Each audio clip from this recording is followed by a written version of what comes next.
Hello friends नमस्कार loser study को स्वागत करछि।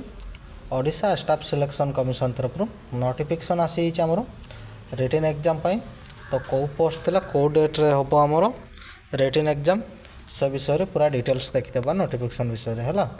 देखंतु ओडिशा स्टाफ सिलेक्शन कमिशन तरफ नोटिफिकेशन आसी आमर पोस्ट थिला देखंतु टर्मिनल एग्जाम हबो आउ combined higher secondary level or recruitment examination for specialist post 2024 second जो वैकेंसी बाहर तार रिटन एग्जाम पे नोटिफिकेशन आसी क्लियर हो गला।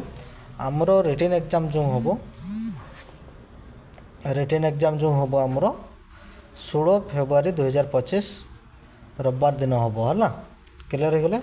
16 फेब्रुआरी 2025 रविवार दिन हम OMR मोड रे आमर एग्जाम हम क्लियर हो गला। तो जो भाई भाई मैंने भी जानना तांकर टिके जणई दिंतु मु तले लिंक दे दूचे लिंक रो जाइकरी डायरेक्टली साइट को आसी पारिबे।